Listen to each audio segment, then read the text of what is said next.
Polavaram project ప్రాంతంలో మరోసారి పగుళ్లు ఏర్పడ్డాయి. ప్రాజెక్ట్ స్పిల్వే రెస్టారెంట్ వద్ద పగుళ్లను స్థానికులు ప్రాజెక్ట్ నిర్మాణ పనులు చేపడుతున్న సిబ్బంది గుర్తించారు.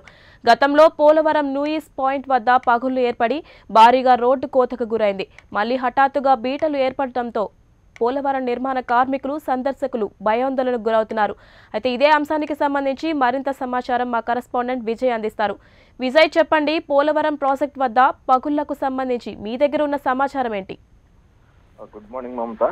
గత 2 నెలల క్రితం పోలవరం ఏదైతే నిర్మాణ ప్రాంతం ఉందో పోలవరం ప్రాజెక్టు గతంలో భారీ పగుళ్లు ఏర్పడి రోడ్లు కూడా విచ్చుకుపోయే పరిస్థితి ఏర్పడింది. గతంలో కూడా అక్కడ ఉన్నటువంటి విద్యుత్ స్తంభాలు రోడ్లు కూడా పూర్తి స్థాయిలో ధ్వంసమైనవి. దానికి అక్కడ ఉన్న ఇంజనీర్లు అయితే వేరే కారణం అయితే చెప్పారు. ప్రస్తుతం చూసుకున్నట్టయితే ఇప్పుడు కూడా పొద్దుట 8-8:30 ప్రాంతంలో పోలవరం ప్రాజెక్టు నిర్మాణ ప్రాంతంలో మళ్ళీ బీట్లు వారాయి. దాన్ని చూసి అంటే ఈ చంద్రబాబు నాయుడు గారు ఏదైతే ఈ పోలవరం సందర్శన యాత్ర వివిధ జిల్లాల నుంచి అక్కడికి ఈ సందర్శకులను తరలిస్తున్నారు బస్సుల్లో.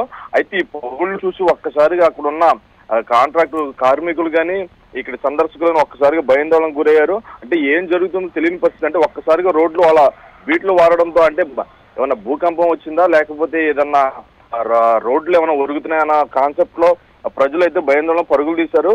అయితే ఈ సమాచారం అందుకున్న పగుళ్ళు ఏర్పడిన సమాచారం అందుకున్న పోలవరం ప్రాజెక్టులో ఏదైతే ఇంజనీర్లు ఉంటారో ప్రస్తుతం ఉన్న ప్రాంతానికి అయితే చేరుకున్నారు. అక్కడ గతంలో ఏ విధంగా అయితే కింద డంపింగ్ పెట్టి పైన మట్టేయడం వల్ల ఆ డంపింగ్ కూలిపోయి పైన రోడ్లు అయితే చీలిపోయిందని చెప్తున్నారు.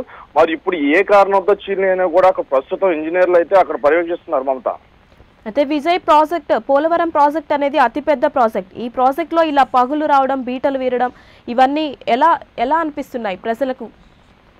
అంటే గతంలో ఏర్పడిన పగుళ్ళకి ఇంజనీర్లు ఇప్పుడైతే జరిగింది. గతంలో మళ్ళీ అయితే ఇటువంటి పగుళ్ళు ఏర్పడకుండా మేము తగిన ఏర్పాట్లు చేసుకుంటాం. ఏదైతే రోడ్లు ఉన్నాయో ఆ రోడ్లను కూడా పూర్తిగా పర్యవేక్షించి ఎక్కడైతే డంపింగ్ మీద రోడ్లు అయితే నిర్మించారో ఆ డంపింగ్ తొలగించి పూర్తి స్థాయిలో రోడ్లు ఏర్పాటు చేస్తామని చెప్పారు.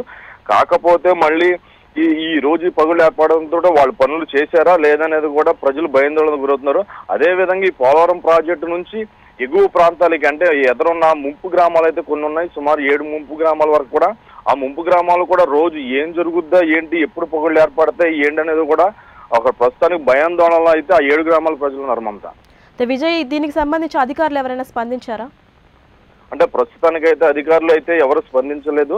కాకపోతే ఏంటంటే అక్కడ ఏదైతే పోలవరం ప్రాజెక్టుకు సంబంధించిన ఇంజనీర్లు ఎవరైతే ఉంటారో టెక్నికల్ సిబ్బంది అయితే ఏదైతే ఉంటుందో అక్కడికైతే చేరుకున్నారు. అంటే గతంలో మాదిరిగానే డంపింగ్ చేయడం వల్ల డంపింగ్ మీద రోడ్డు నిర్మించడం వల్ల పగులు ఏర్పడినాయా లేకపోతే దీనికి వేరే కారణం ఏదన్నా ఉందో కూడా వారు పర్యవేక్షిస్తున్నారు. అయితే ఏదేమైనప్పటికీ గతంలో ఈ విధంగా జరగడం మళ్ళీ ఇప్పుడు జరగడంతో భవిష్యత్తులో మళ్ళీ ఏ విధంగా జరుగుద్దో ఏంటి అనేది కూడా అక్కడ ఉన్న అంటే ప్రస్తుతం కట్టితే లారీలు అంటే ఏదైతే ఈ పోలవరం ప్రాజెక్టుకి సంబంధించి నిర్మాణ పనులకు సంబంధించి స్టీల్ కానీ ఐరన్ కానీ సిమెంట్ కానీ ఇసుక కానీ తరలించే లారీ వారు కూడా ప్రస్తుతం అక్కడైతే లారీలు నిలుపుదల చేసి అంటే ఇంకా వేరే ప్రాంతంలో గతంలో మాదిరిగా మళ్ళీ ఇక్కడ ఏమైనా జరుగుద్దన్న ఉద్దేశంతో కూడా అయితే భయాందోళనలో ఉన్నారు Mamata. Right, thank you Vijay.